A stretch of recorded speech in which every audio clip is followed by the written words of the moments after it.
Okay, welcome. Happy Friday, December 5th. This is going to be a work stream. We got a lot to do today. I'm going to try to do the first narration stream. So we're going to talk about the Switzerland video. That's what the thumbnail is. I'm kind of, I don't know.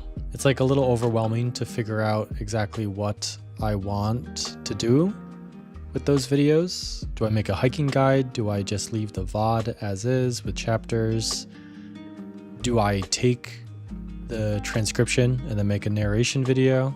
I'm not sure yet. I'm gonna figure that out. But just in order to start, I need to try and make something. So that's what we're gonna do today.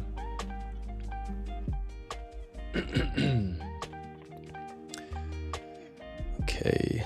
Opening up the stream on my phone. How's it going, guys? Creator Shit, Dave, Loop. Yo, yo, yo. Welcome.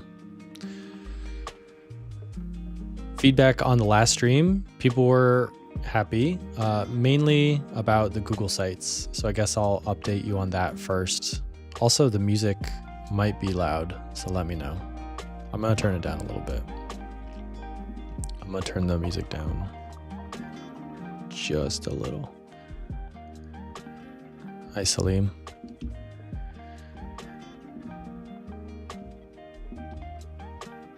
Okay. Let's switch over to desktop mode. How y'all doing? How y'all doing? Okay. So since the last stream, I have made a Google Doc, or during the last stream, I made a Google Doc for my website. So pretty much moved from Linktree to Google Docs. All of my links, all of my information, all of my gear kit, my social media, my bio, sign up for group trips, media kit, demographics. I've since realized that Google makes Google Sites. So Google Sites is kind of everything that this is, but just like a little cleaner and a little more focused towards what I'm looking for. So now I'm switching craigadams.com over to this, and it looks great on desktop. It looks great on mobile. It's just text with links, which is what I want. So this is the new meta. I'm going to be developing this more and putting notes. That's what you see in the parentheses, things that I'm building, things that I'm changing, things I'm thinking about. So I'm going to keep updating this and changing it, improving it, iterating. But any feedback on this website or this idea would be appreciated. And right now it's sites.google.com. View Craig Adams, which is okay. But I'm getting craigadams.com just as that's the one link that you type in or click to get to this site. And I think that's extremely clean. And I've had that domain for over a decade now. I'm super glad that I kept it. And this is like the final boss as far as, or just the final, I feel like this is just what I want. Like I've never had a site that was more me than this. I feel like I finally have a site that makes sense for me. What's up? Mount Kenya. I have not researched that. We will research it in the future. Hey Craig, Santa Fe. What's up? What's up? Meg, Buffalo, New York in the house. Nice. India. Yeah, simple and effective.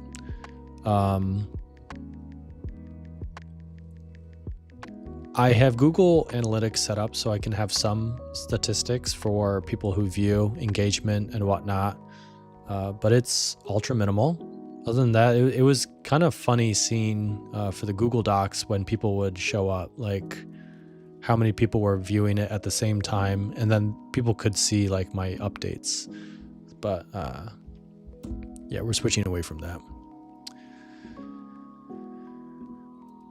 So that feels good. What else? Today, like I mentioned, we're going to try to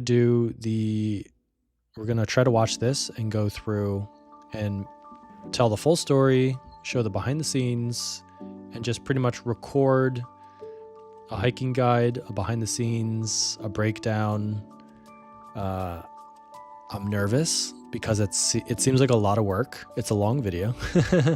So I'm not sure exactly what is useful, how to be efficient with like this recording. Because like this is something that I would probably do privately. I would do this whole setup, record my face, record my voice, record my screen as I was going through. So it's like a private stream, but I'm choosing to do it live with you guys here. And I think it'll get easier and better over time. I don't know if it's a positive or a negative to have chat. I think in some way it would be nice to have you guys helping in some way. But hopefully it's not distracting. And how does the chat on screen look? Is it small? I feel like it's small, or no? Yeah, it's super small. Super small. Maybe we'll try that. The like resolution is like off for that. So we're gonna try this. Not yet. We're gonna work towards it. We're gonna figure out exactly how to be efficient with that recording.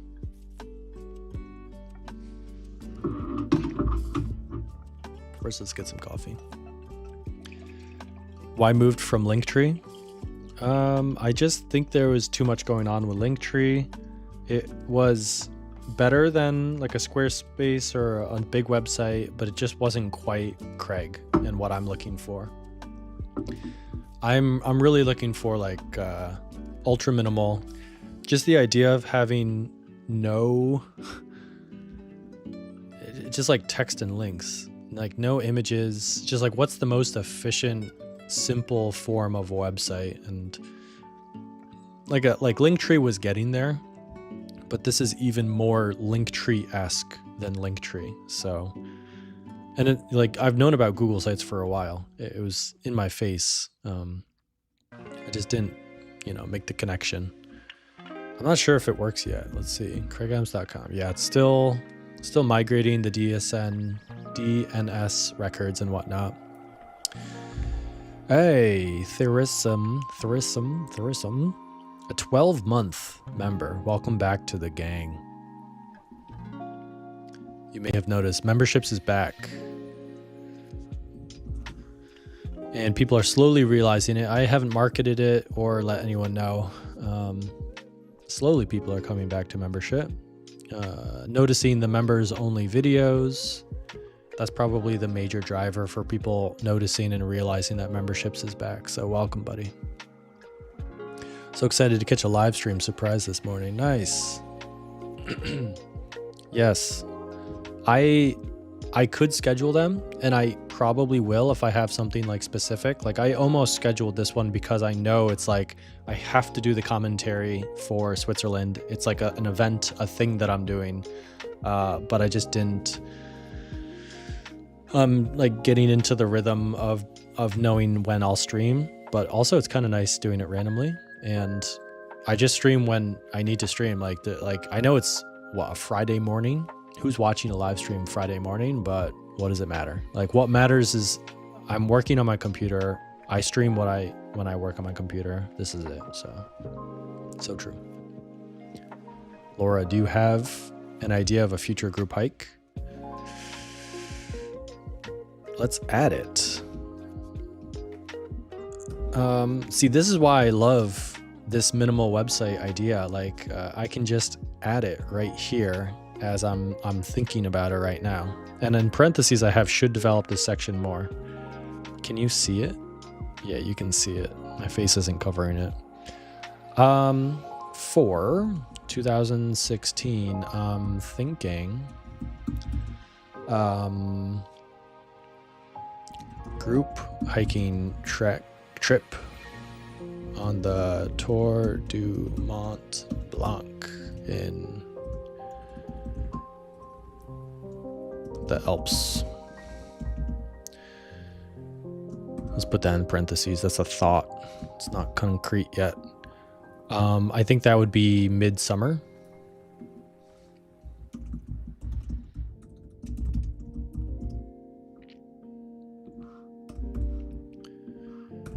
And another thought I have is Inca Trail in Peru? Question mark. If it's like a possibility, I feel like question mark is the right way to go about it. Group hiking trip.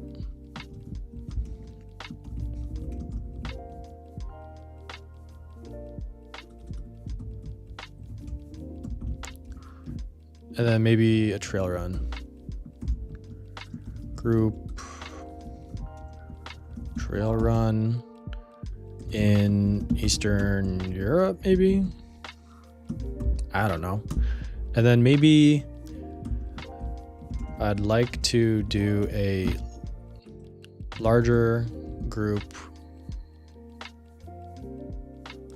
day hiking trip, domestic in the USA. So I would like to have different types of trips, like small groups for difficult. Oh yeah, an Everest base camp. So instead of just sporadically doing trips, I would like to have different types. So ultra small group for difficult hikes with more vetting because it's harder. Also, is there a dark mode for this? There needs to be a dark mode. There isn't, is there? Yikes, Google Sites, what are you doing? Yeah, it don't look good. Oh, what I can do is this, right? I can do this. This helps, right?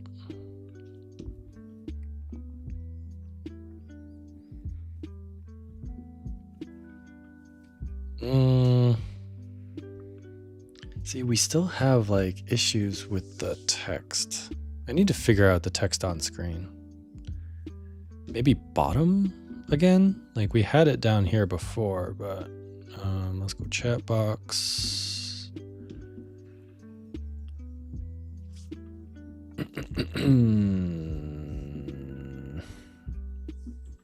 Mean. Not sure.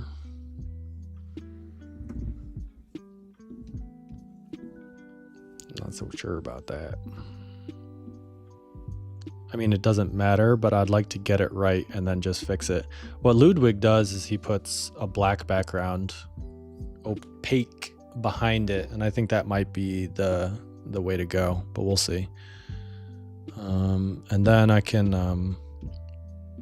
I'm still not sure if I want to get a second monitor. I've got a monitor just chilling right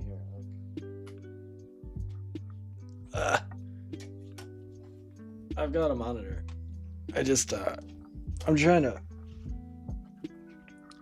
to figure out what my streaming setup is. I don't know if I want like a permanent big desk space. I'm not sure yet. I almost pulled the trigger on a co-working space this week. I did a tour, did that whole thing, but I'm not sure. Still trying to figure out what this winter is going to look like as far as me working desk space. Everest Base Camp would also be awesome. Yeah. So like I said, the different group sizes. So ultra small for difficult, medium size for medium experience trips, and then maybe like a large group for just a day hike and more of a retreat and spa for beginners or people who don't necessarily want to do overnight hikes, like sleep in a tent or a hut. More of like a hotel and then we go do a cool hike. That could be like 40, 50 people staying at a hotel, hanging out. It's more like the food, the camaraderie, do a day hike. And if it's in the US, it would be cheaper, easier to get to compared to Nepal. So group hiking trip to Everest Base Camp. I would like to do Everest Base Camp again. And I'd like to do Tour de Mont Blanc again. Like these are two specific hikes that I don't mind kind of doing again. Talk to me about the third or fourth or fifth, but I'm still interested. Like I hiked this alone. I trail ran it with a group. I am open to hiking it with a group, whether in huts or tents, I'm still not sure. Okay, so I need to develop this section more, like what this looks like. I'd like to make prospective group trips and get feedback. The more people give me comments or send me emails about what's in this website, the better. I mean, it would be cool to have some kind of comment section, but that might be overkill. It doesn't really have, does it? Social links, placeholder, YouTube, forms. I mean, I could put a form. What does that even look like? A footer? Nah. A form. Whatever. We'll publish that. Any plans? Okay. Countries you visited. What's up, Alan? Welcome, welcome, welcome. Rain and dark afternoon, so thank you for the fire and company. Yes. As far as streaming setup, I am moving. I was looking at PCs again. I was looking at, I've got the cam link. Once my lens is back, I could hook up my Sony camera as my camera instead of just this Mac face cam.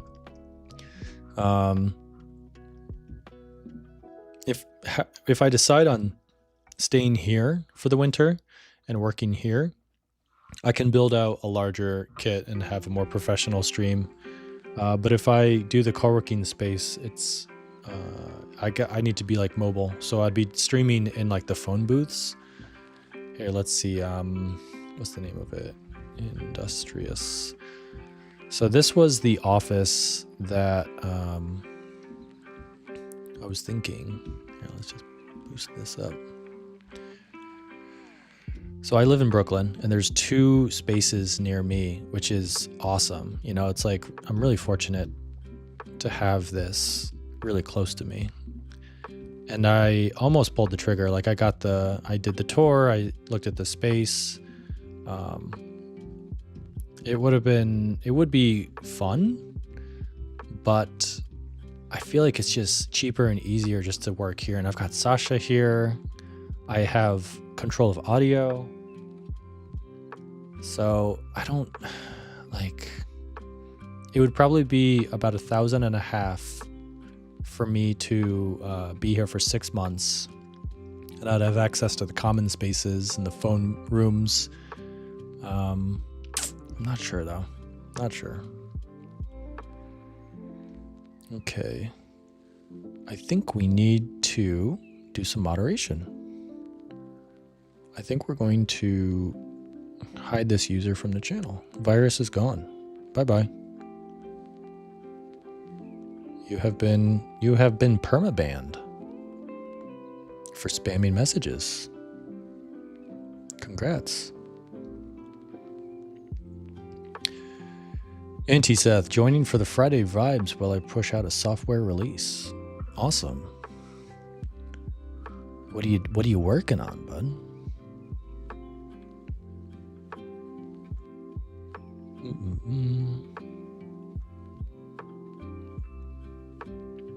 Just joined a co-working space, nothing fancy, but change of environment has helped with focus. Yeah, it's more about that, right? Would I do Fuego in Guatemala again? Probably not. Unless it's like a group trip. But just me going there, like I already made my video, so I don't have to.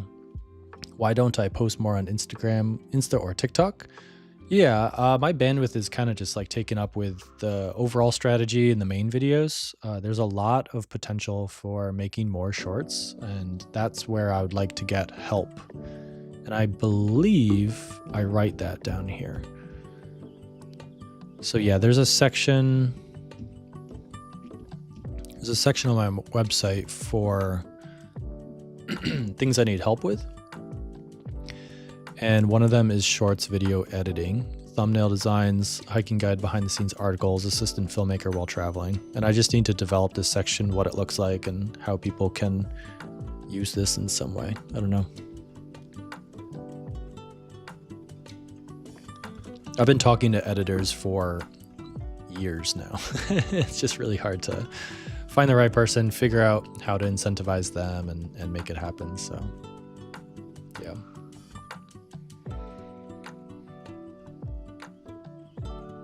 Find it cool.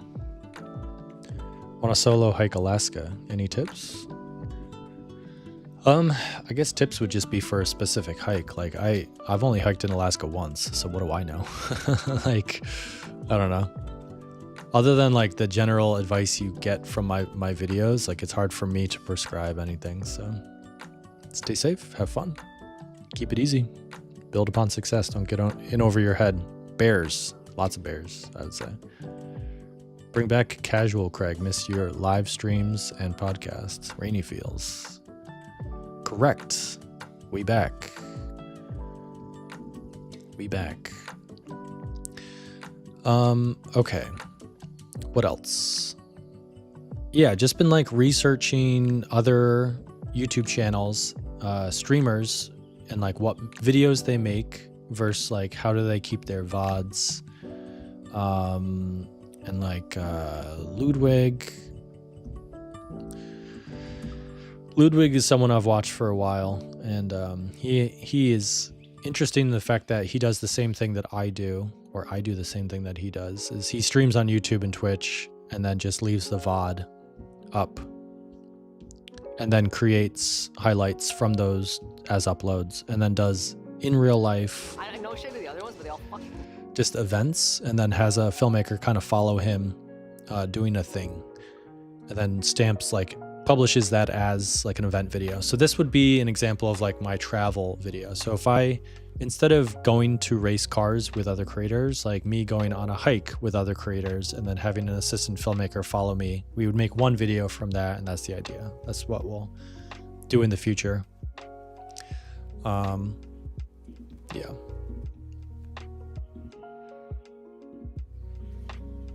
What else? Where's Threads? Threads was like not working before. Let's see if it's working again. Let's see if I posted anything interesting in Threads. Oh yeah. Not much has happened. That's fine. I want this to update. I need to double check if that's even right. Is it safer solo or group is better? In Alaska? Yeah, if there's a threat of bears, being in a group obviously is better. I wouldn't recommend hiking in Alaska solo, just because of the bears. I mean, I was nervous in Glacier.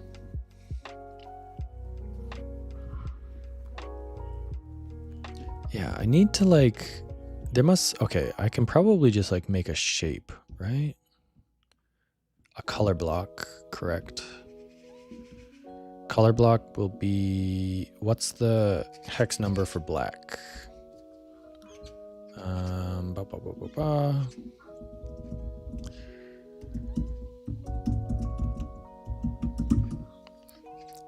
What's the hex number for black? Zeros, obviously. I should have known that. Let's put that in.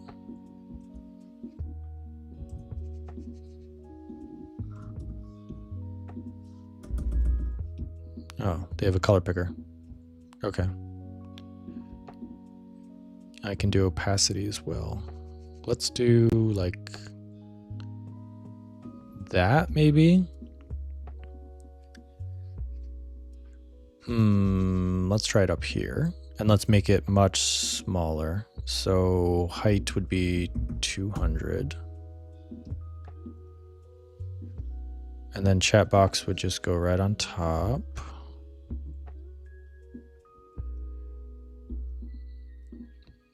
Oof, oof.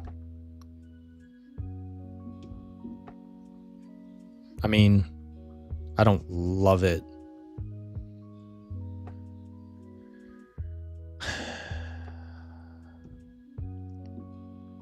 Bro, chat box is right over me. This will never be good enough. All right, we'll see how that feels for a minute.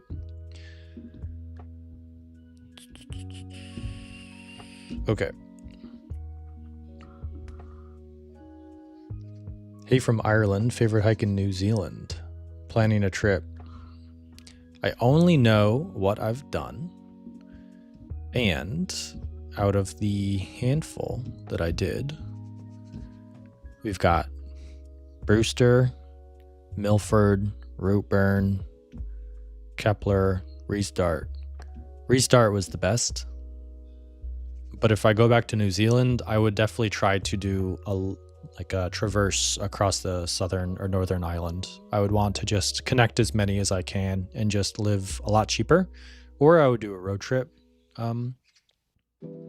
Yeah, that's what I would recommend if you're looking to do something similar in New Zealand, like rent a car and just car camp, or do like a full traverse. We got the hex numbers bouncing in.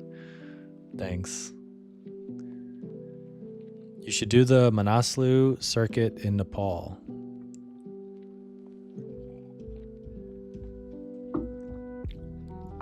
I hiked it 3 years ago, and it was beautiful. In the fall colors, pine trees, like golden wheat. Temperatures were great. But I shot this with iPhone, handheld. I wonder what, so it's got almost 700,000 views. I wonder what it would have been like if I shot this with a Sony tripod normal style, like cinematic style. This was back when I was starting to experiment with formats. So, curious. It was great. And that was a group trip too. I'm from Sri Lanka. Nice. Okay, so what else? Before I get to the guide, what else is going on? So this is the commentary. Voiceover. Yeah, it's just like doing these streams and doing commentaries about my own footage is like just the unlock that I need to do. And I don't want to talk about how K2 is still not posted. A full week has gone. I don't even think I'm going to get an email today from the sponsor. The other sponsor is starting to get pissed off because they're like waiting for no reason. Like they expected me to post 3 weeks ago, which is what I told them.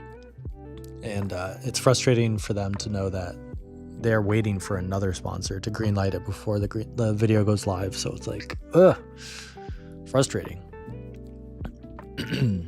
All right, let's lock in. Lock in. Oh yeah, and I've got the frame IO for Italy. I've got to do that.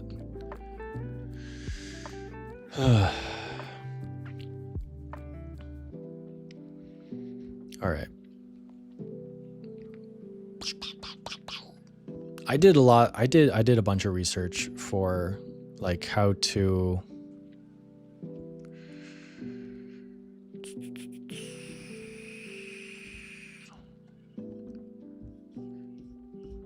Where's the notes? Okay, I need to just talk about it and we shall iterate from there. All right, so now I'm recording, so the music has to go down. All right. And we're gonna bounce the camera a little bigger.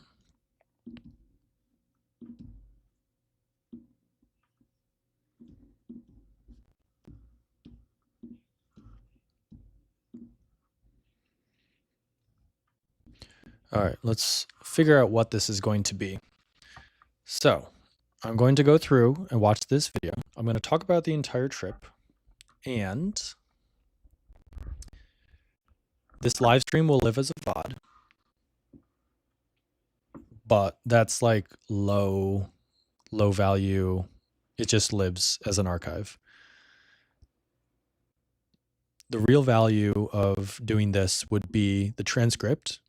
So me talking, I'm recording locally on my drive, and I'm saving this stream so I can pull the transcript, the audio from it, as well as the video, obviously.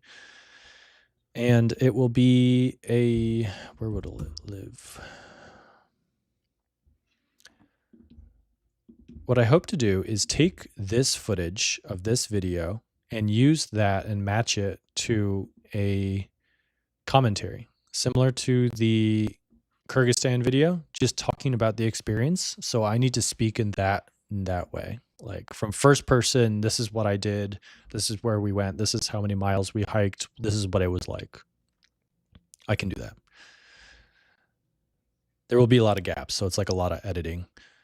And I'm still not sure how ChatGPT can take the transcript of me talking to chat and like ranting and like, you know, talking in different ways. I'm not sure if that's going to be processed well.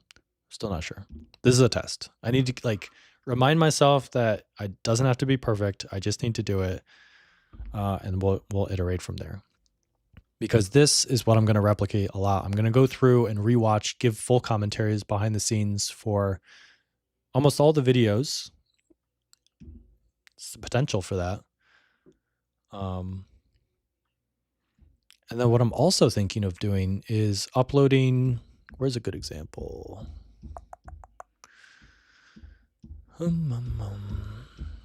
Okay, so a Picos de Europa Spain hiking guide.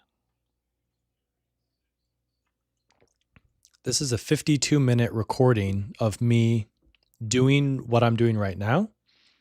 You can see I've got like, it's going to be a hiking guide, me talking up here, and then my screen going through the different days, talking about the journey. So this is like a private stream that I did about this, but it's behind the paywall.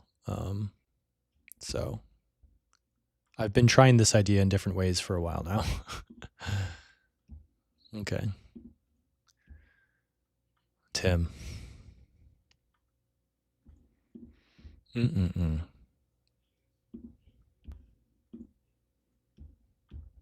Okay.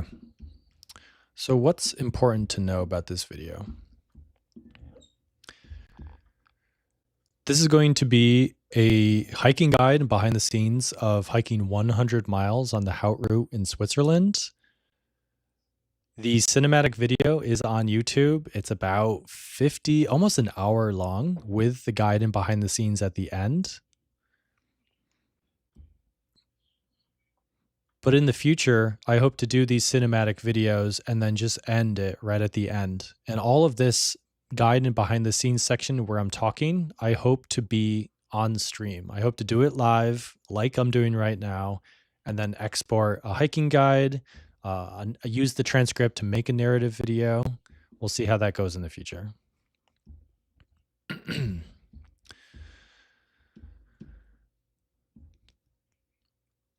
When did I hike this? Okay, why did this even happen? So why did this trip even happen? The Haute route is something that's been on my radar for a while. I've been to Switzerland many times, and that's not important. What is important is like what's visual. So I just need to like react to what's on screen. The intro should be shorter. I'm just going to read this. In early August, I hiked nearly 100 miles on the Haute route in Switzerland, hosting a group trek with subscribers from Chamonix to Zermatt. Over 9 days, we passed glaciers, alpine lakes, and high mountain passes, finishing beneath the Matterhorn. This silent hiking video is a travel journey of a travel journal. This silent hiking video is a travel journal of our journey on one of Europe's most iconic long-distance routes. The entire trek took 9 days and was about 100 miles. Ooh, I even have an FAQ. Jeez, I didn't even notice. All right, let's just start. I'm not sure about the intro. Let's pop that open.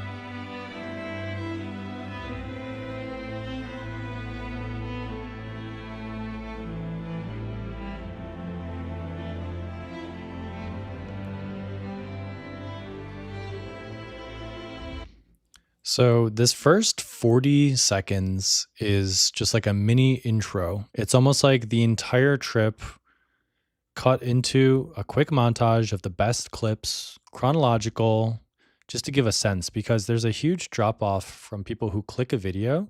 So you got to front load the beginning of the video with the best shots, the best like reasons for them to keep watching. So if they are impressed with like these shots or interested by what they see, it might make them continue to watch. Just to fill in the gaps, all of the other clips between these shots, like obviously they can tell that this is 100 miles in like 40 seconds. So there's a lot more story going on than what they just see right here. A lot of these shots are drone shots, which makes sense. And then this final shot before the transition into the next section of the video is where I used the thumbnail. And I think it's important to do that because it's like people clicked because of the thumbnail, and it's kind of like evidence like this is an actual place. I actually stood right there. This is like the moving version of the thumbnail that made you click the video. So like this is the most important shot in a sense. And my videos basically are behind the scenes of how I get this thumbnail. This one photo, the thumbnail, is like the reason why I decide to go to a lot of places. A single photo is just like a more condensed version of a video. It's like how can you summarize an entire video in 40 seconds with this cinematic intro right here? And then how do you summarize that 40 seconds with one image? It's the thumbnail. So everything is just like a smaller, more information packed version of the longer thing, I guess. I don't know how I feel about this title though.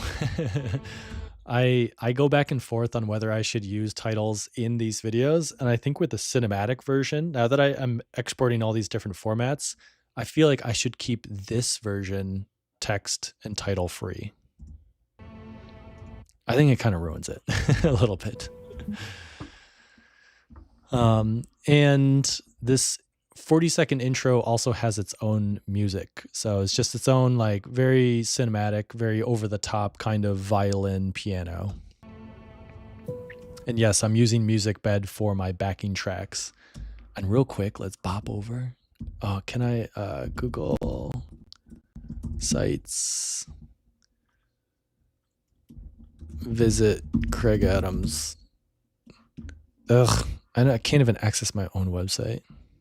Is craigadams.com working yet? Jesus. I can access it here. Come on. Google.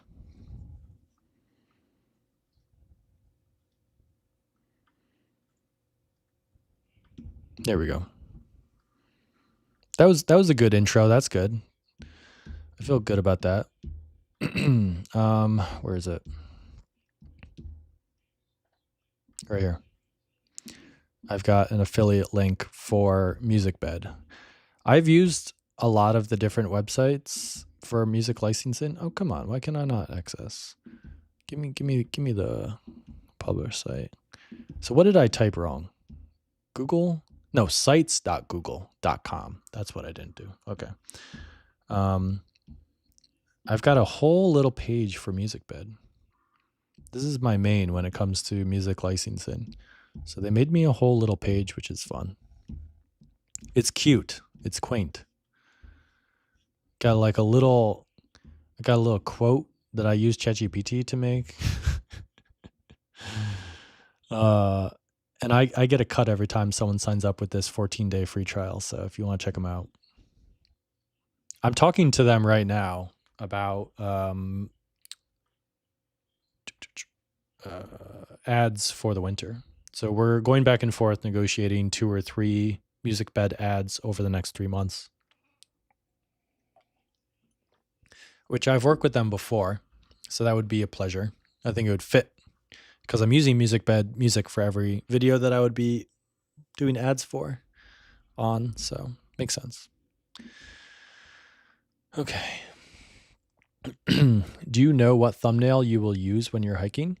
I don't. I have some backups, but when I find a spot, I kind of have an idea that it's going to be good. So whenever I find one, like I'm going to make sure I get high quality shots and do the thing where I stand in different poses, um, backups in case I want to use it, but I don't know. So I get a couple.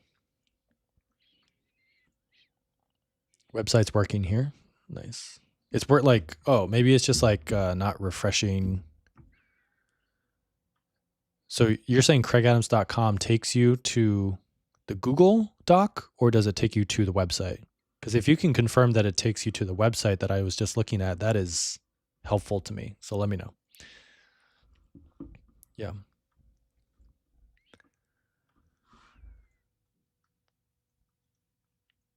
Hello, Craig. I would suggest you put the title after the opening shot, and it's like an explainer storyteller, maybe. But the view should be most. Okay, so opening shot. So like black screen with text, you mean, maybe? I don't know. There's like a lot of different ways to do it. I'm still not sure. So all of the information leading up to this day one, what did I do? I flew in. Do I have, I don't know if I want to show my photos. Yeah.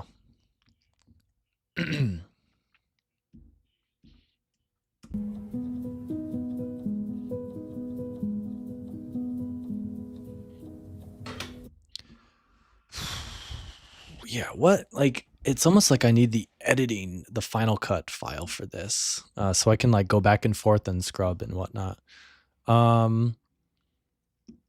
Let's see.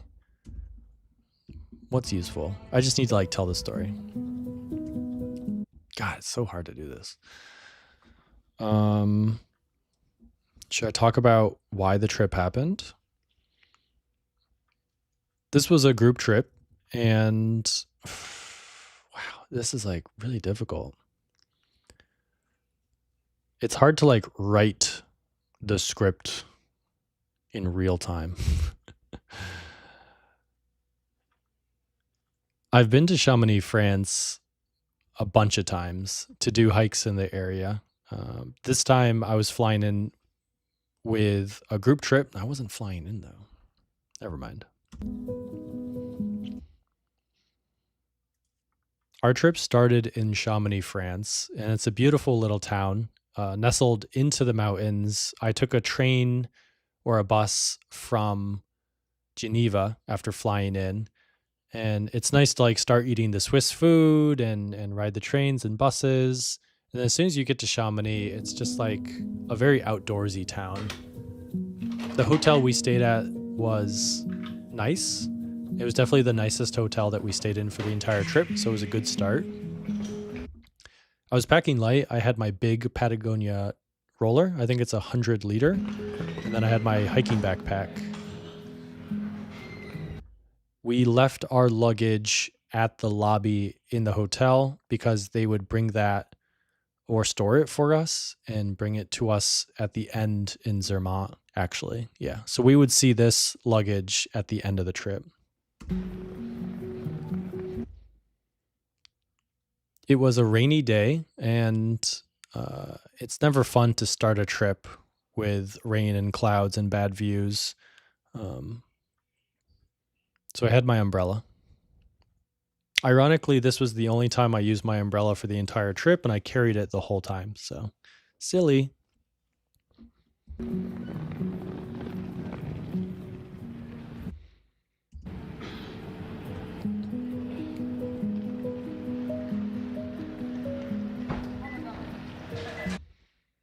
Chamonix is pretty touristy, so there's always going to be tourists walking around. And because it was rainy, nobody was out. It's usually pretty busy, especially on the main streets, the train station area. So look at this lobby. This was the lobby area of our hotel, and its theme was interesting. There were birds and trees, and like they tried to make it like an enchanted forest with the pillars. I don't know if they started out with that theme or they designed it after the pillars, and they're like, these look like trees. We should make it a forest. It's kind of silly, a little silly. But this was when I started to meet up with the actual group trekkers. So these people were subscribers or people who have watched my videos and wanted to join on the trip. So whether they wanted to hike with me or they were just interested in the Haute route, doesn't matter. I did all of the marketing. So I announced the trip and shared images and shared that I would be hiking alongside people. And then people signed up with Vagabond, and Vagabond Trails is the agency that kind of managed all the logistics. So managing the money, getting people information, making sure everyone's safe and happy. But this was the start. People were probably a little nervous because we're not sure how fast we're going to be going, how difficult is it going to rain. So there's probably like a little bit of a tension. Like everyone worried that they might have packed too much, I'm sure is a thing. Like I'm dialed in. I've got a very efficient gear kit. I've done this many times. I know what and not to bring. But people overpacking is probably the biggest thing that I see on these group treks. So yeah. And this is our guide. She is a local, and she was great. Fantastic. She's got a banana in hand. Every morning, she would kind of give us the lowdown on what we're doing, the distances, the expectations, kind of the weather, and any like slight tips.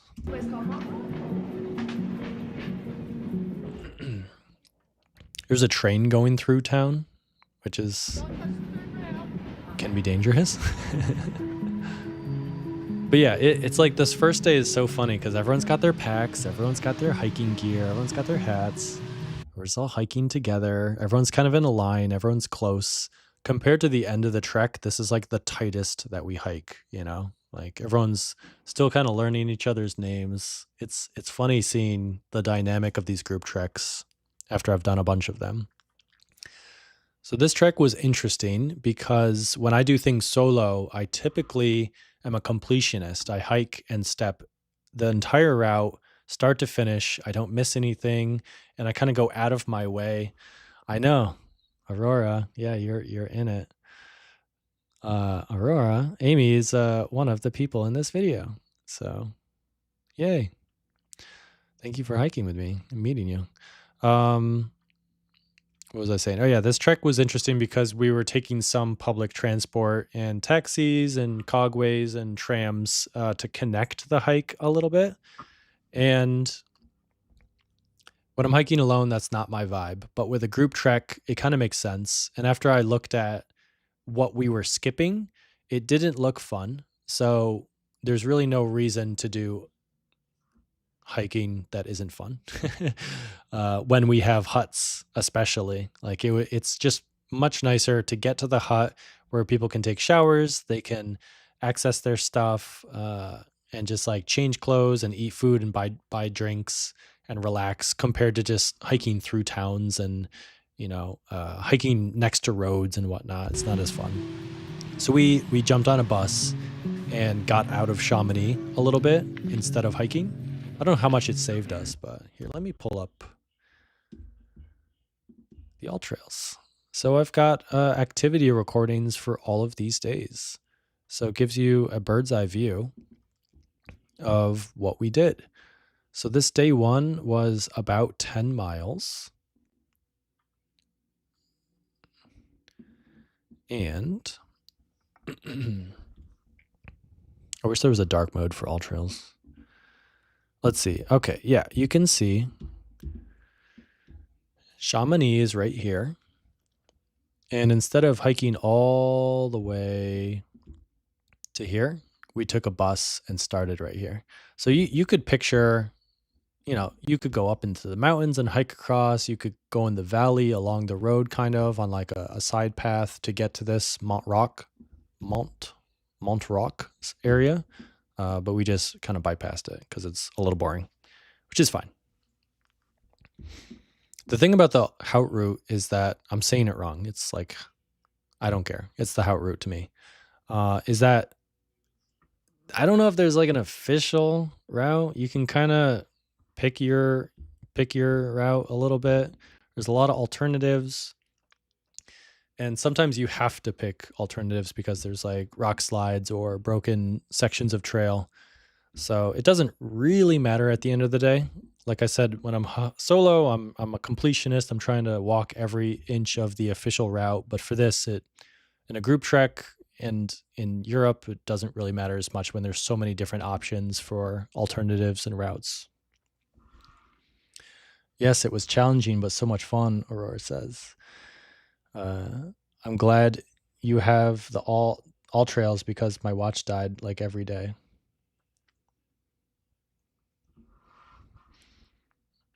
Yes. Yeah, I don't think I've missed once for years. Like I always have the activities for everything I do, and it's super important. Like for someone looking to, do the same hike again in the same way, like I think it's super helpful. So,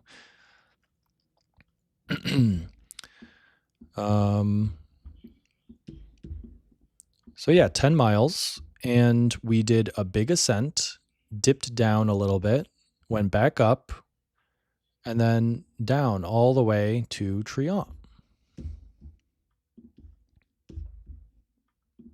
Let's continue the narration. As you can see here, I am in the back of the group, and that's because I am setting up my tripod and camera, and by the time I set it up and start my shot, everyone has passed me. Regardless if I'm in the back of the pack or the front of the pack, it just takes this amount of time for me to do my shot. So that gives you a sense of like the extra miles, the extra time that it takes to do these hikes. And nobody was waiting for me, which is what I wanted. I didn't want my filmmaking to affect any part of the hike. I appreciate people just kind of acting as if the camera isn't there.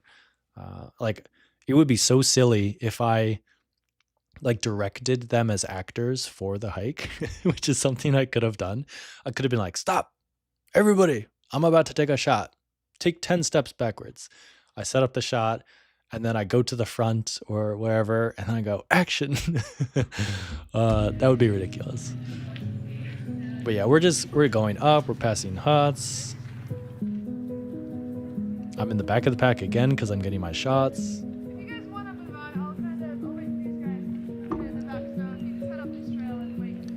And because we're going up, we start to get the taste of like some people are faster or slower, which is fine. It's like the social group dynamics is something that we're figuring out at the beginning of these treks. Like how fast should we be going? Like who do we wait for? How long do we wait?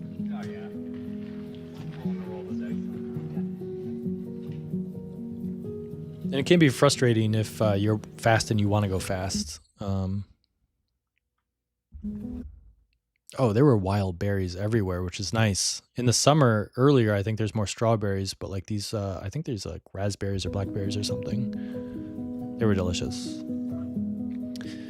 But yeah, such a bummer to have overcast, rainy, gloomy day at the start here, which affects my videos because a lot of people who watch these videos fall off from the beginning. So if I don't have like a nice crystal clear, beautiful day at the start, people don't even bother to check what day 2 or day 3 or day 4 looks like. So it is kind of funny like how that first bad weather day affects viewership of my YouTube videos. That's also why the 60-second intro is important, because I've got all the best clips. If I just start chronological, like what actually happened, the order of the clips, yeah, it would kind of start with like a boring, slow start in Chamonix, and then it would be like kind of an overcast, gloomy day, and people would be like, ugh, boring, click off. So that's why the intro is important.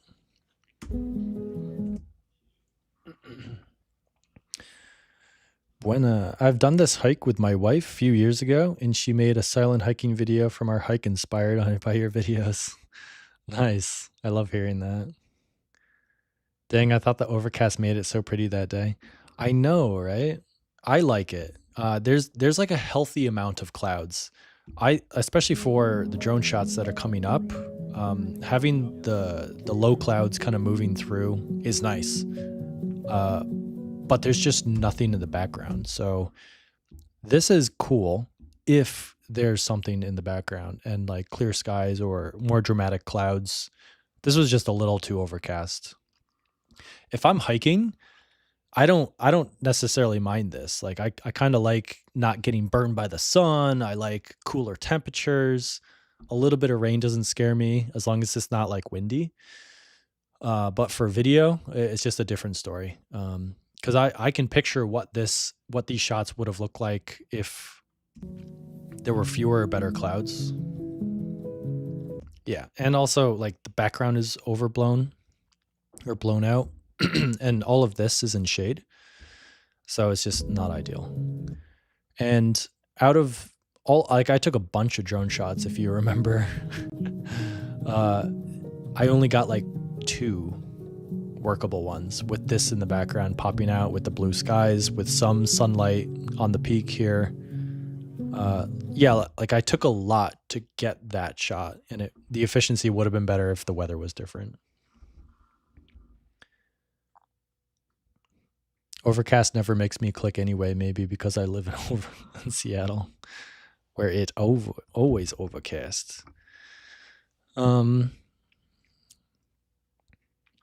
Once we made it up to this peak, we took a pretty healthy break, and I don't have footage of it, but someone else was flying their drone, and one of the dogs, that's like another hiker with dogs, the dog was off leash, and the dog like hated the drone and like went over and attacked it, and the drone I think was landing, so it was like almost a bad experience.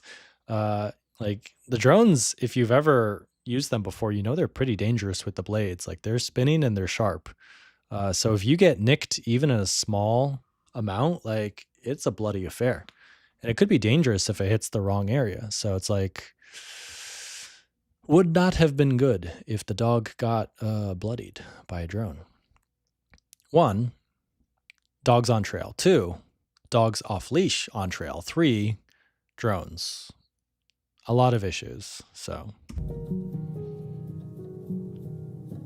And I was shooting on a DJI Mavic 3 at this point. No, the Air 3, I believe.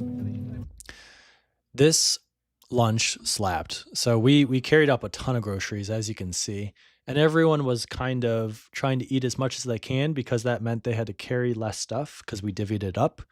The avocados are pretty heavy. The bananas are a lot of water weight. So I had a lot of food on this peak, and it was nice. I loved just like making a huge sandwich with everything. And that's Switzerland. Like you can spend a lot of time at the huts buying overly priced food, or you can just go to the grocery store in the valleys and pack a ton of these like avocados and salami and baguette, pickles, bananas, hummus. Yeah, this is the vibe. Mustard for sure. We'll talk about the mustard for sure. The Ovaltine spread with bread was the best discovery. Correct. Craig, when you reflect back on yourself as a filmmaker from the Mei Hung Sun Loop days, in what ways do you feel you've grown as a storyteller? That's one of my favorite videos you've done. Yeah, that's a rare video. I think it's members only at this point now. It's not even public anymore. What has changed as far as storytelling? I'm much more focused and efficient and kind of telling the story.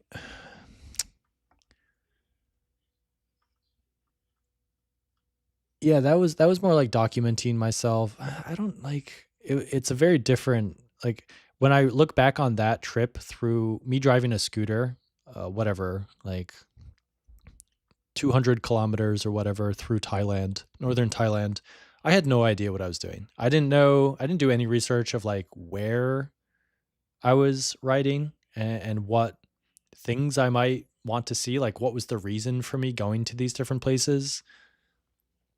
I was kind of just figuring out as I went. So I guess storytelling and traveling is way different in the fact that like I do much more research and understand the reason why I'm going to a place before I pull the trigger. like reflecting on the Peru hikes that I did and the number of times I flew to Peru and different places just to do one hike and then just go home, it's insane. So the amount of work, time, and effort I did to go do a small hike and then just return home was insane. So like understanding why I'm doing something is a huge, huge difference.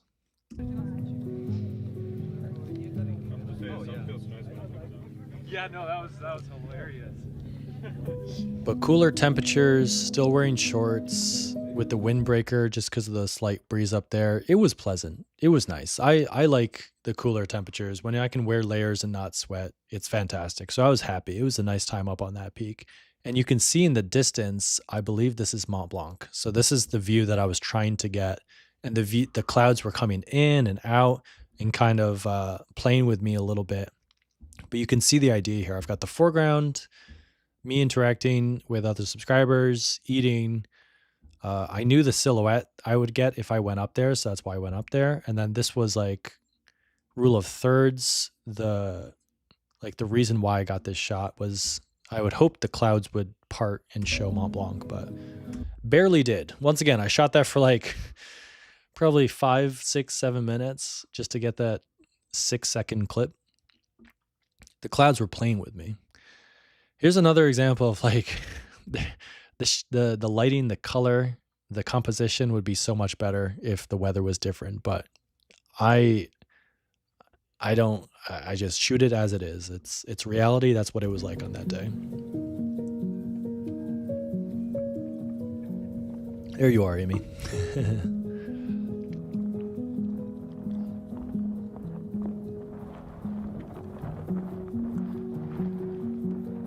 And this is when the weather turned worse.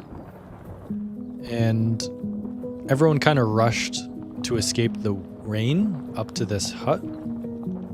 This is a pretty famous hut, and I've probably been here like 3 or 4 times now. I think it's on the border between France and Switzerland. And it is called... What is it called, Craig?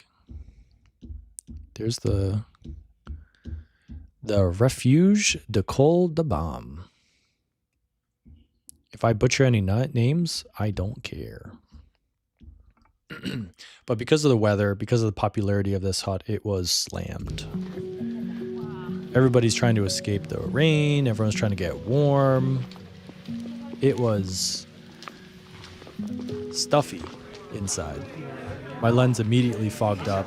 This was the one shot that I could get before it was completely unusable. And it's kind of funny because this guy we hiked with for most of the days. I think he was from Catalonia, Spain. And some of the Spanish speakers in our group chatted with him, and these guys were funny. There was like a group of 3, I believe.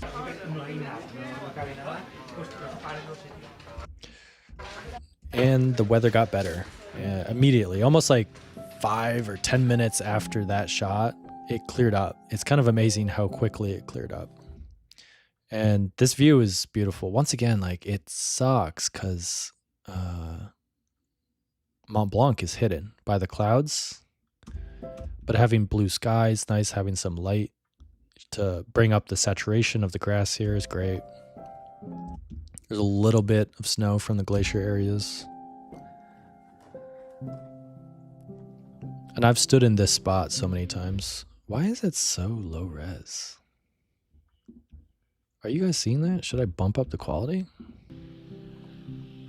It's weird. It's windy up there though. The audio for this film was the onboard camera of my Sony EVZ1. Not the best, especially in windy conditions. So I need to fix that in the future. But I busted out the gloves, as you can see. So it was a little chilly and windy up there.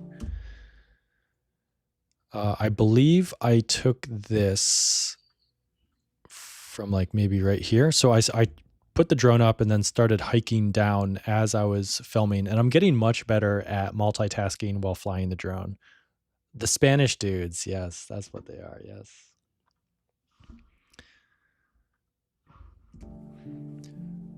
I liked this because of the jaggedness of these peaks right here.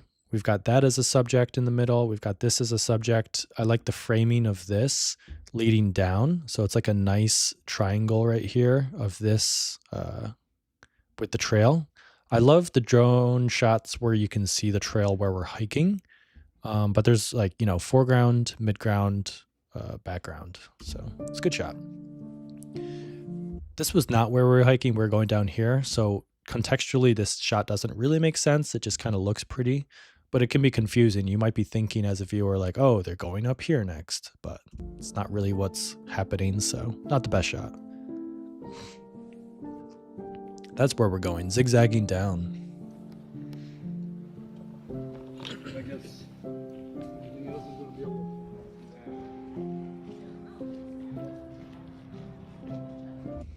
When is the best month to hike there? We did this in August, and it was good.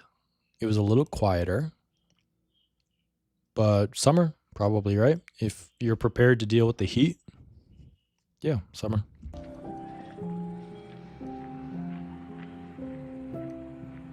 Okay, so now this is Trion, and just getting into the town is kind of a long town, and this campsite is where a lot of the Tour de Mont Blanc campers stay. It's funny because this guy's a subscriber, and he was looking at me because you can see where the camera is. I set up the shot, and then I had to walk back to redo this to get the shot, and he was looking at me the whole time, so he talks to me here. He's like, "You're Craig Adams, right?" Yeah, where are you from? Netherlands. Nice. That happened every day whenever I was on the Tour de Mont Blanc, just because it's such a popular trek and I've made a video. So it's always funny to see. Always funny. So now we're continuing. I think the pink church is here in the background, the distance. And this is a preview of where we would be going tomorrow.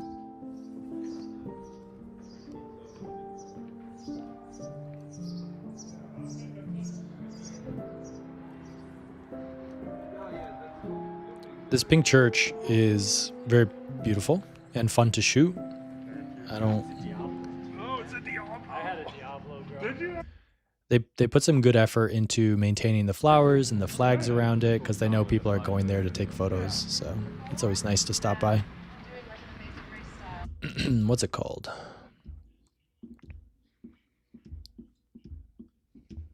I just know it as the pink church. Does it have a name? Ooh, all right, let's say this. Église, so the English, Saint Bernard et Environs. Environs. Whatever that means. And then we hiked past it to the Auberge du Mont Blanc, as you can see right here.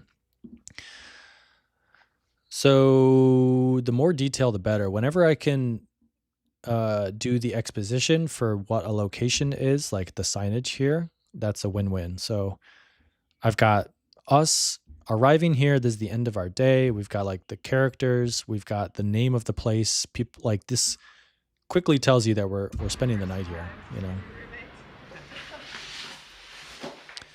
This was one of the days that I got a private room. Other people were in dorms or sharing beds. But Veronica, the person in charge of Vagabond, did me a solid, and whenever she could, she got me a private room, which was unexpected and nice. But technically costs a little bit more probably. And then I get a cut from this trip off the final expenses. So technically I paid a little bit in some way to have this room. So all in all, not, you know, it is what it is. But I had a great view.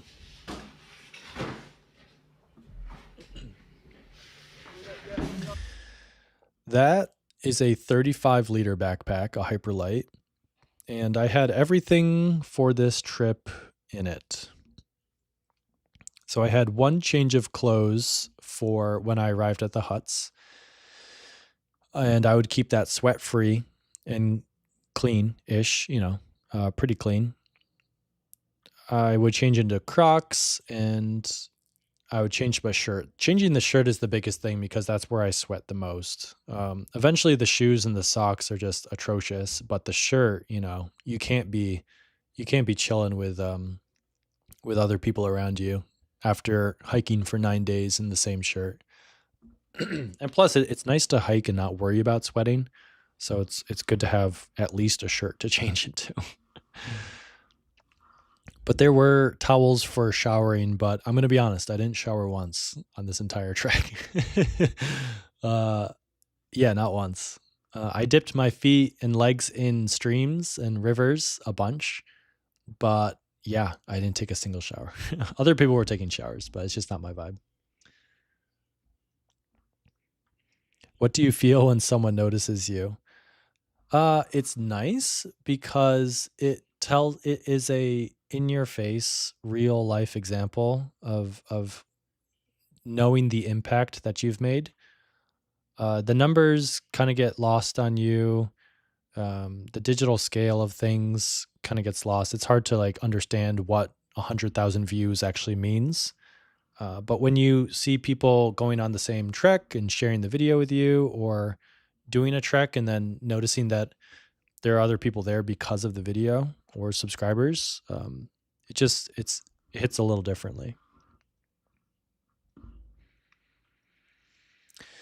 How are prices in Switzerland compared with USA? More expensive. So Switzerland is expensive for eating, drinking, staying, compared to most places. Maybe not the US, but Switzerland's high up there.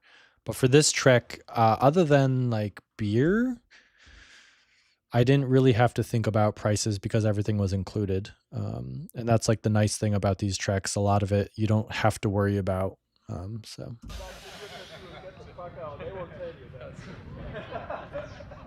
But yeah, buying the extra food, desserts, and beer could definitely tally up on you. And people definitely people went crazy, especially towards the end. Like, yeah, 4 or 5 beers with multiple desserts and food. Yeah. We were there to enjoy ourselves, so when in Rome, right? This is some of my favorite moments. Getting to a place after hiking all day, grabbing a beer, just kind of lounging outside. It's not raining, it's not windy. We're just hanging out, getting to know people, laughing. The inside jokes and like poking fun at each other once we start to like get to know is always a blast.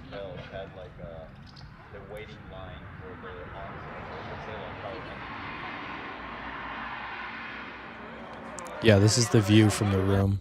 It was nice to see that pink church. But there was a crane right here that I was trying to frame out of the shot, and yeah, it's just funny.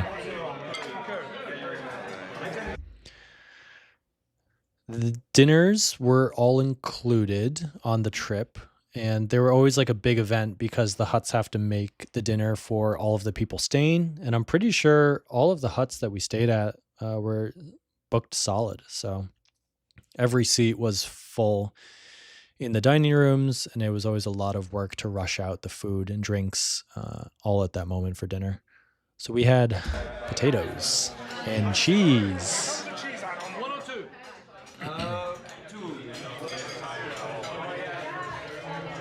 I don't know what this food is technically called in Switzerland, but damn. Okay, welcome to day 2. We wake up to slightly different weather. Fly my drone. This might have been sunset, I'm going to be honest. I say it's day 2, but this might be the end of day 1. Can't remember.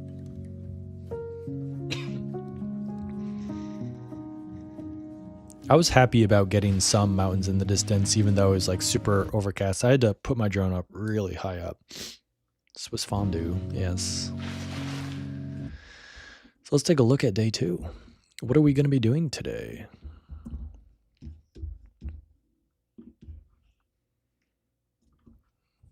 Okay, we have similar mileage, about 10 miles, But this felt like a big day. It felt like a lot because of the elevation gain. The pass was over 8,000 feet. We started at 4,000. So yeah, it was a lot of gain for the day, but it was pretty straightforward. We just have to get out of town, go back a little bit where we came from, but then go up this new route through this valley, and then eventually make it up over this pass, and then just descend down to where we'd be sleeping and eating dinner. Pretty straightforward.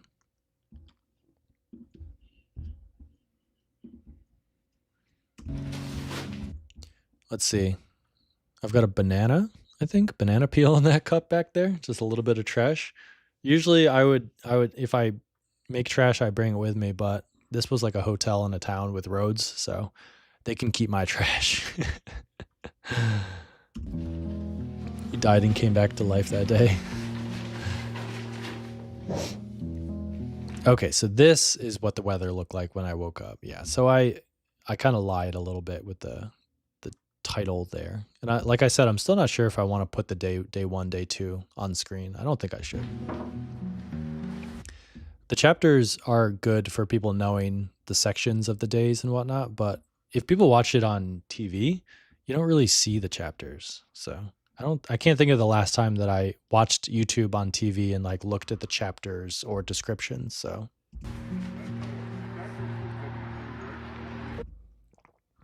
I liked the reflection in this window, and I liked this, but this whole face is in shade and this is blown out.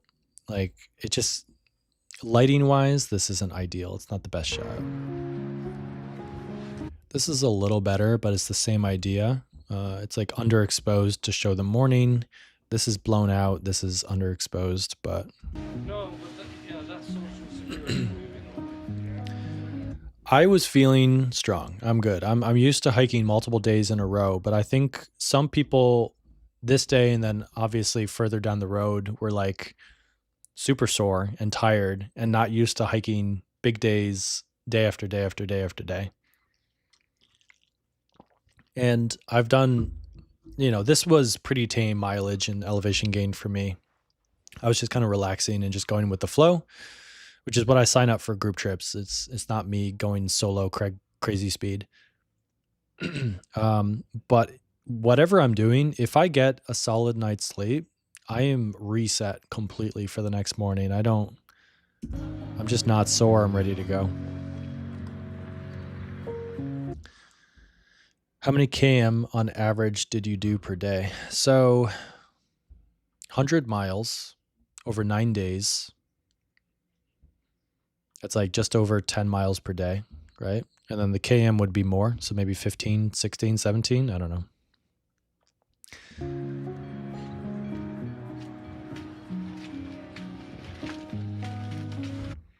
What is the name of this place? Haute? Let's double check on the old trails. Because it was lovely.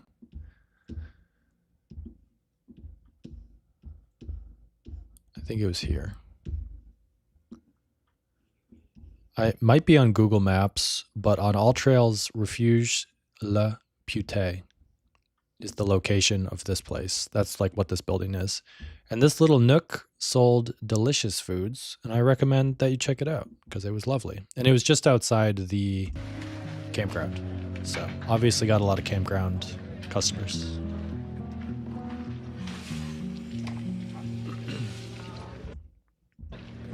We're filling our water, mingling with the dirty campsite hikers.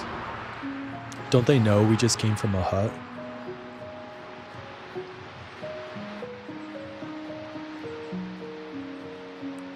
Most of the morning was in the shade and a little cool. You can see the pants are on. I had a jacket on to start.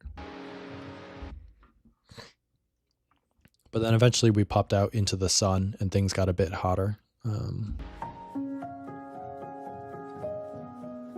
This is not me. I'm behind the drone, flying it, getting this shot. And sometimes when you can't really tell, I will pretend other people are me. Like, it doesn't really matter that I'm not hiking on this bridge, but if you can't really tell if I'm not one of these people, it's kind of a win-win for me with drone shots.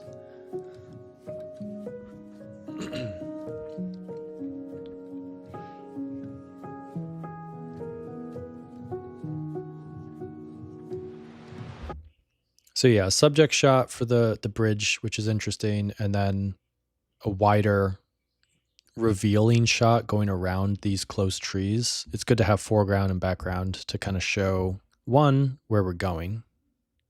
I think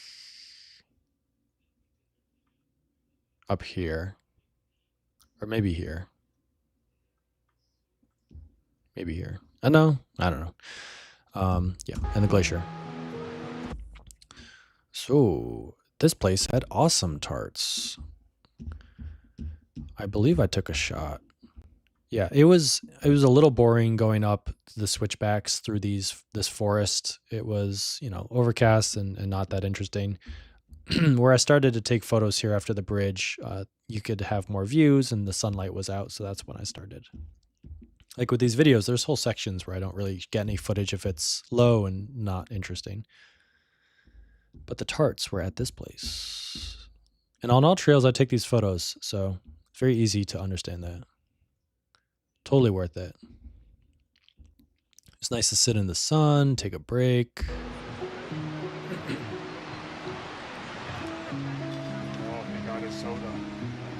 Their branding was excellent. They were just popping out these tarts and pies. The plates they served it on were like vintage and cool looking.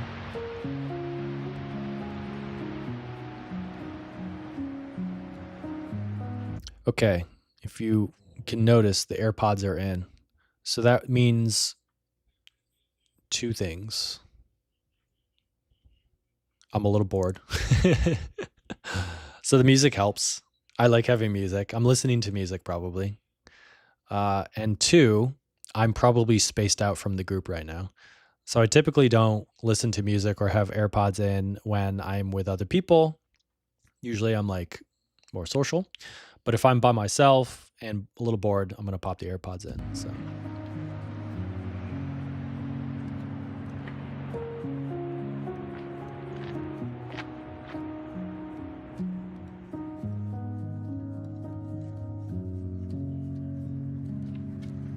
You can see the spacing. There's a person here, there's a person here. Yeah. Sometimes the guides on this trek like kind of force us to stay together, but she was chill.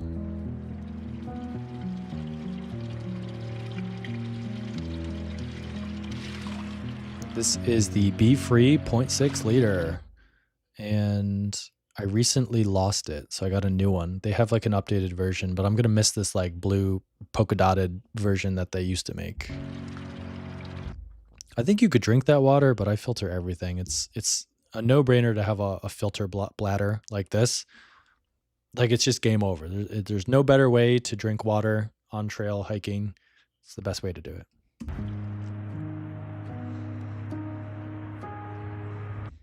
I think I pushed ahead a bit and had about 10 minutes to sit on this rock and chill.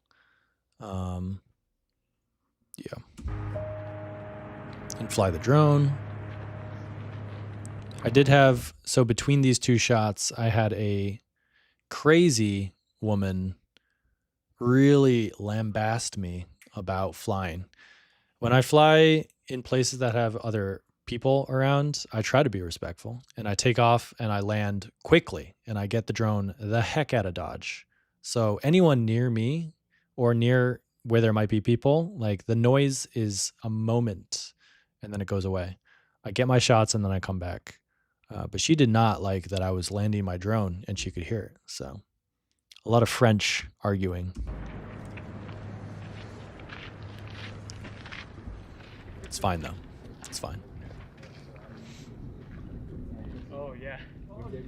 Okay, so we got a couple. We got the fast guys on the group up here. I think these are randos.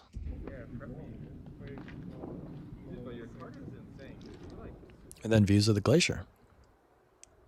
It was nice. I dipped even further off to the side so I could fly the drone and get some privacy while shooting shots up here with the glacier. This was definitely like one of the highlights of the trip. This pass was beautiful with the snow on the top here. the jaggedness of the rocks with the glacier right there. This shot like looks like garbage, right? The resolution looks like hot trash. I'm not sure because this was shot with the 70 millimeter on the drone, but it just seems like it didn't process right. Like the quality should be higher. There's no reason why it should look like 420 or 480. I don't know, whatever standard def is. It doesn't look like HD or 4K at all. This is the wide angle with the drone. It looks correct. But sometimes when I punch in with the 70, it doesn't look right. You see, this is punched in with the 70, but it looks better. Like it didn't mess up. So I don't know. I'll have to keep an eye on that. But this is more ideal weather conditions. Having some clouds is great. Having the white clouds in the blue sky, and then having some contrast with the shadows of the clouds above with the direct sunlight brings out the saturation. You can expose for the highlights. It's beautiful.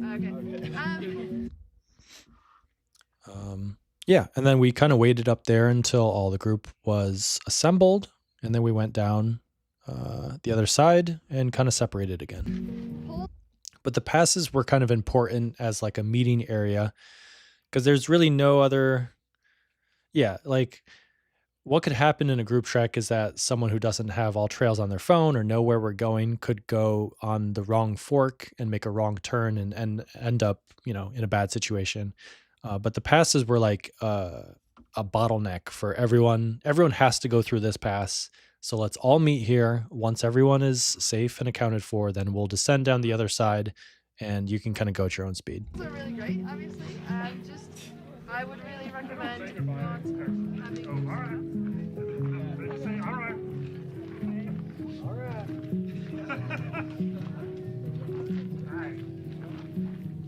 And these shots, when I'm hiking alone, kind of suck because I have to go all the way back up to get the camera and the tripod. But because there was a long train of hikers in our group, I could simply request politely that someone grab my camera, stop the recording, and bring it down to me. So I definitely did that as many times as I could on this trip. The exposure is a little off on this, but I think it's cool with the ferns and whatnot. Yeah, I was so locked in with my gear. I felt like I had the lightest pack in the group and I was schmoving,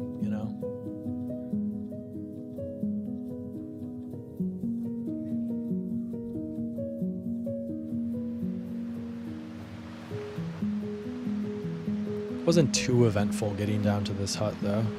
I did like the little bridge entranceway to Relais d'Arpels. I believe we're in Switzerland. Yeah, we're in Switzerland for the most of the trip now. Yeah, we were just in France for a little bit, but now it's Switzerland. These shots were gorgeous. It was a little cold, but we were chilling outside, and these like rays of light coming through were so beautiful. I think the next shot shows it a bit more. Yeah. Like, this is an example of you had to be there. This looks beautiful, but in person, stunning. Stunning. Solo or small group hikes is best, not feeling unnecessary stress. Yeah. When I did this hike, I got to this pass so thirsty and there was no water until we got to the campsite down in the valley. Yes. True. But the distance wasn't too bad, so it's like, it's okay to be thirsty sometimes, right? Yeah. I've been experimenting in dehydration. You absolutely had the lightest pack in our group. Yeah, like I was saying at the beginning, like a lot of people overpacked. You know who I'm talking about, Amy. How much of camera gear did you bring on this hike? So do I have the... Yeah, so I've got the gear here. So the camera, the lens, the tripod. There was no microphone, so that's like the main kit with the tripod head. It's small. The strap to hold the camera to my chest, the batteries to power the camera, and then the drone. And then drone batteries. So for filmmaking, that's pretty much it. That's a very small kit. And then for the pack, because, you know, I was carrying everything, I didn't have a tent, I didn't have any cooking things. Yeah, very minimal as well. Like not having cooking things or sleeping things really helped. So, yeah. What was the name of the hut we went to?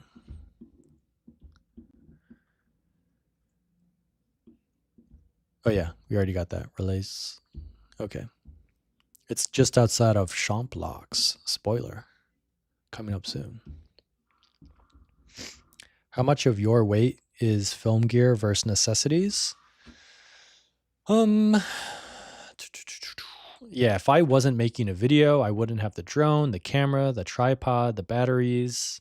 My pack would be even lighter. Like I think I would have gone away with just a running vest if I was not making a video.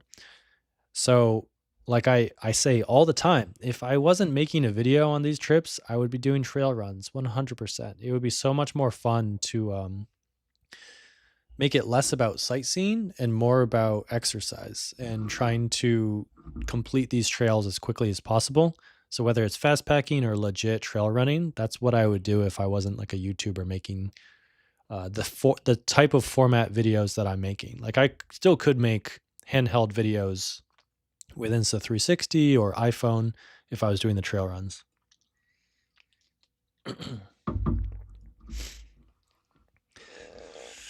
But as far as the weight, I don't know. You know, it's the heaviest stuff I have. The clothes are not that heavy, and I'm wearing most of the clothes almost all the time. I've got my bathroom stuff, but that's pretty light. And then I have like a little plug with one cable to charge my phone and like a power bank, but it's like a very small power bank.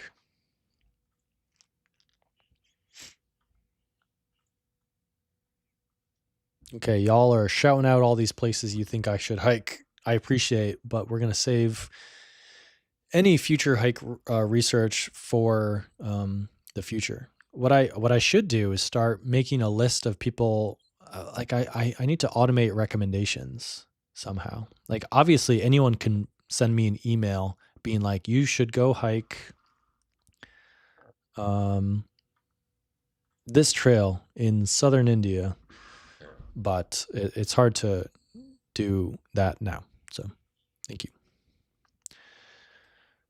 I shared this room with Carlos, which is fine. Chill, dude. It was really nice being able to charge all of my batteries every day. So we had access to power. And we were at the huts way earlier than I would usually be at a hut or the end of the hike, just because we were doing short days. So we had plenty of time to recharge ourselves and our cameras. This dinner was exceptional because I didn't show it. I mean, like, I don't know why I don't get more shots. I feel like I get lazy and complacent when I'm out on these hikes sometimes. Like I just do all these things and there's things going on. I just don't get shots about it. But there was like a big buffet outside, a bit like all of these different foods that you could just pile onto a plate. I love it when I can eat more. I hate it when I'm given like a certain standard amount of food and that's it. I love dal bhat in India because like they just give you food until you're full. And like I swear to God, I ate more than anyone, even Taryn, big boy from Texas. I eat so much on these hikes. I need the calories. Refugio meals, best vibe, yes. It slapped. Correct. What's your favorite trail running shoe? On my website, I've got my gear. And in my gear list, there are shoes. You can check it out. Is Craig Adams working yet? Not yet. Damn it. We'll get there. We'll get there. Okay. This was the evening. Yes. Lighting wasn't ideal. It was darker, but it was cool to see like the hut with the campers off to the side. This was a cool shot for me because these... Oh, Sasha hates that I'm talking. She's making noises in the background. Do you want to come here? Come.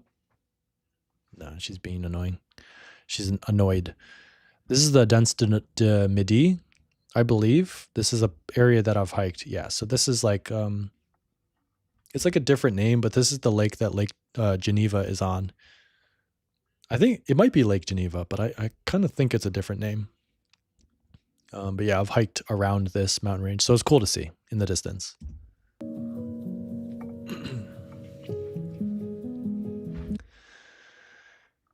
Now that you've done the big hikes in the Alps, what's your favorite one, the TMB or Haute route? TMB is special because it was like legit the third hike that I've ever done by myself, and it felt like a big unlock for me having confidence in doing something big and seeing going between the huts and the valleys and the towns and the passes was really cool. Going to 3 different countries on the same hike felt really cool. The distance was something I'd never done before. I'd never done 120 miles hiking. So that felt like a big unlock. So personally, at that time in my life, doing that hike was really, really cool. But obviously the Italy hikes are cool. The Alps are beautiful. Grindelwald was cool.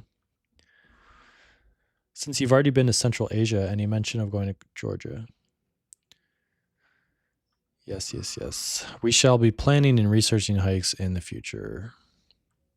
Okay, day 3. I did a long shot trying to get out this window, but this girl legit stretched the whole time. It was kind of comical how long. I gave up. I stopped the shot, like waiting for her to leave, but she ended up making the shot. I don't know who she is, but she was stretching. Packing up. Carlos had a camera. Some cool glasses too. These are the Scarpas. So these trail runners are Scarpa Golden Gates. These were gifted to me from the company. I did not buy them. I wore them until they fell off, and you will see the stunning conclusion of them falling apart in my K2 video when that posts. Yeah.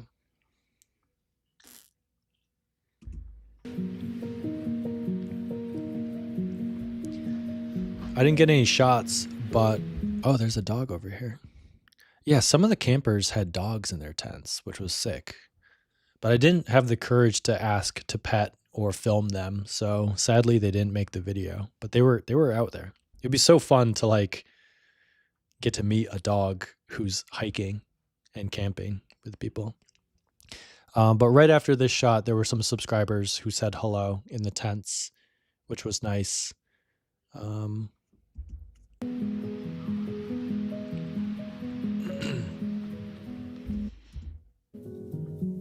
I mean, like, what's better, the sleeping in the huts or tent camping?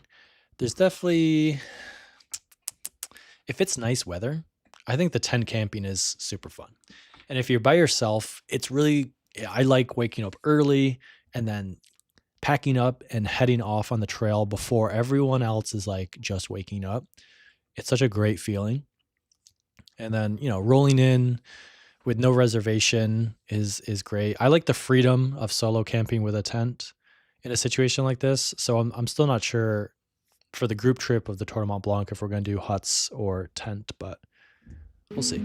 It's obviously cheaper, so.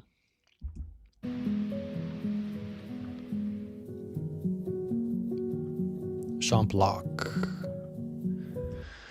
I believe we walked into town. Yeah, it was a short. Let's look at day 3. Day 3. We're schmoving, people.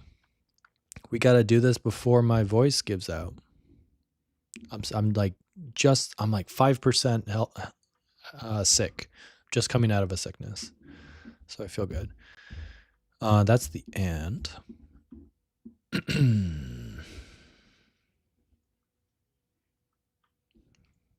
Wait, what am I looking at right now?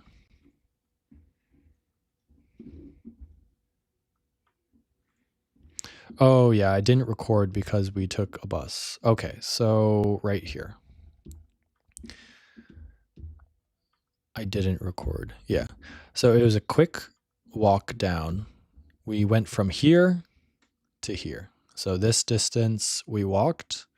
It took maybe 15 minutes through the town, around the lake, and we just kind of hung out until we got a bus. That's what happened.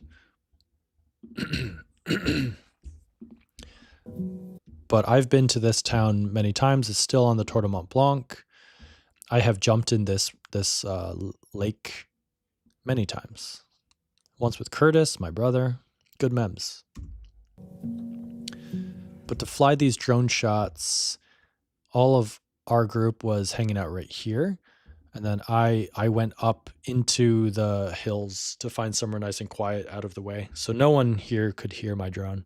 Honestly, I don't think anyone in our group heard or noticed my drone for most of the sorties, the flights. So I'm trying to be respectful. Yeah, so we had opportunity to get groceries, coffee. It was nice and peaceful there, but the sky is blown out. The lighting isn't ideal. It doesn't. I feel like I'm not exposing and shooting as well as I should be. I don't know. Thinking about getting one.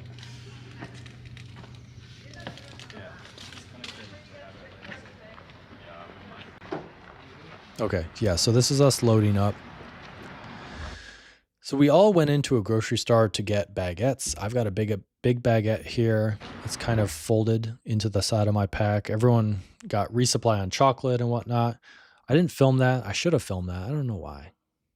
I just don't always film everything. What do you think about creating a gear brand? Is it a kind of business you'd want to explore? Just seems like too much work to do. Yeah, there's a lot of things that I could do, and it is a possibility, but it's super low, incredibly low on the list of priorities. I value like keeping things minimal, so as long as I can get a ton of value out of the few things that I actually want to do, I'm not going to add more to my plate just to make more money. So.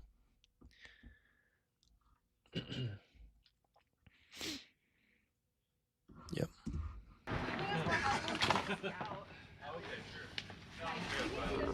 Gonna be honest, this van ride was pretty nauseating. I don't know about the other people, but I was on the brink of throwing up by the time I got to the bottom there. That would have been bad. Yeah, we reached a cable car. I gotta come back to this area in the winter because the skiing must be exceptional.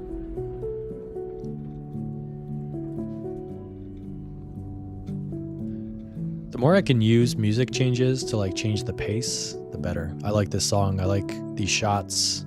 Verbier is where we went up here. And we actually got off and then went back up even more. But we had a couple minutes in town to chill. So I ran over to this area over here, more out of the way from the center of town to put the drone up to get these shots. But this is such a cool vibe with these big buildings, like the big wooden structures with the hills. There are so many mountain bikers everywhere. In the winter, this must be a very expensive but beautiful place to ski. Like I would love to come back here. I had never heard of Verbier, but this is a really cool town. I think I want to come back with like Mika and Dean.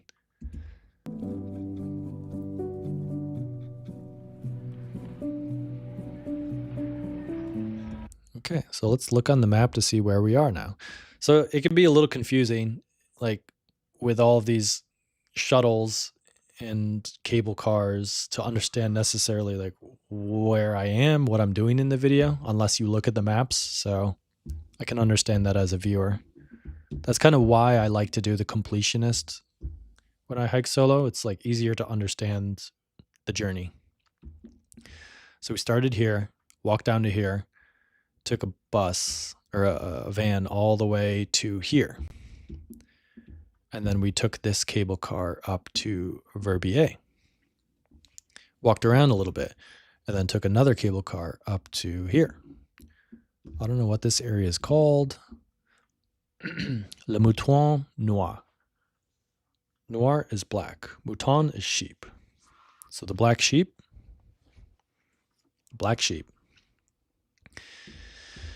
Today would be a measly 6.5 miles. We'd be going across a bit and then start a big climb, go over a pass, and then a quick down into where we'd be sleeping.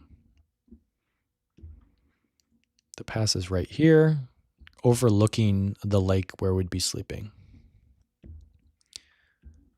But yeah, it's pretty easy until we get to this ascent. And that's where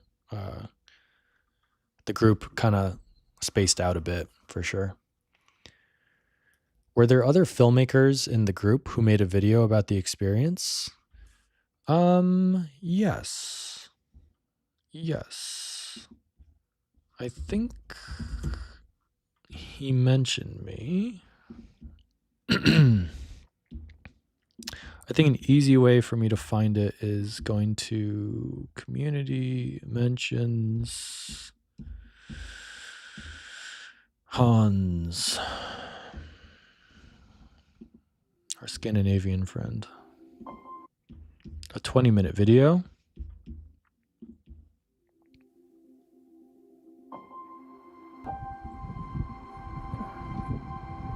I think he shot Insta360 and drone for the whole thing. And I feel bad because he asked me for my drone footage, and like I was gonna give it to him, but I just forgot.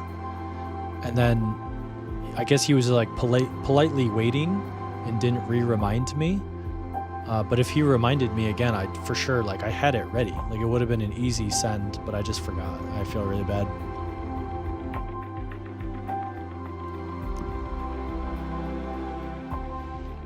Awesome dude, author, speaker.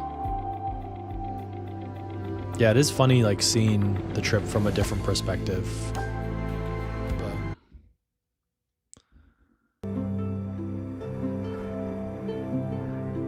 There are a bunch of different ways to shoot the same trip, so this is a reminder.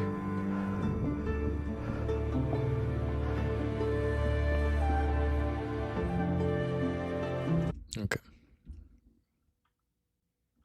I should include his video in the description. Let me do that right now. Or no, I'll leave a comment. Right? Yeah. Y'all should check out this video from Hans. How do you spell his name? It's just Hans, right?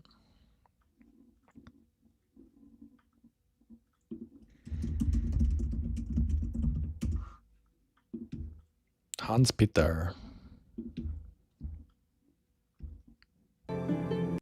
Okay. Let's get back to where we were. It jumped ahead for some reason. Let's go right here.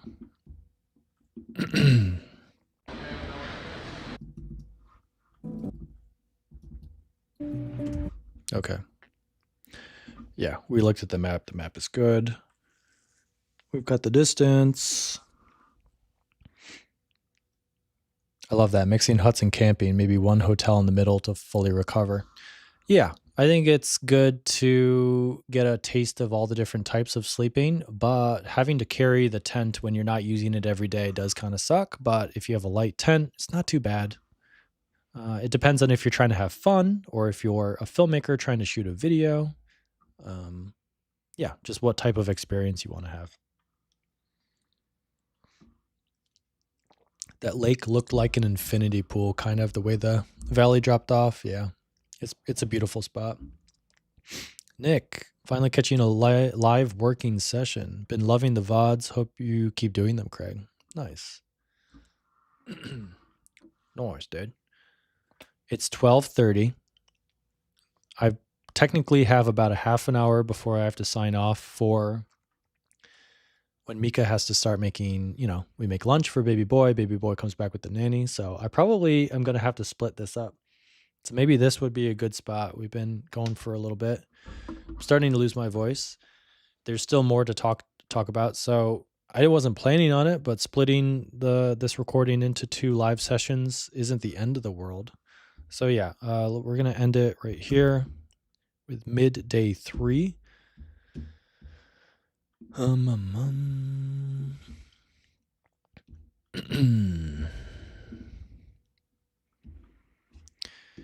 Yes.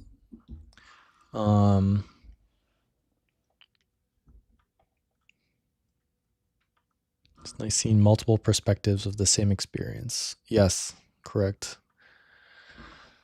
So it's the weekend. I don't know if I want to be a weekend streamer. I'm still not sure, but the next stream will probably be to wrap up and finish recording whatever I need to do for this Switz video. And holy crap, the K2 video is driving me crazy with the sponsorship. So it should have been posted this week, but yet another week has gone by and they're still reviewing the second wave of reviews. It's taking them a month and a half to review a 30-second ad in a video. Main character issue? Jesus. So god damn. It's becoming an issue at this point. Getting very frustrated. I need to change things going forward so that something like this doesn't happen again. I need to protect my interests more because I feel like I'm being used. Yeah. But yeah, I appreciate y'all being here. The live aspect of doing this like recording and behind the scenes for this video was a positive. So thanks for the questions. Really great questions to splice into the transcript. So that's helpful. It's good. Thank you, y'all. Take care. I'll see you on the next one. Okay. Peace out.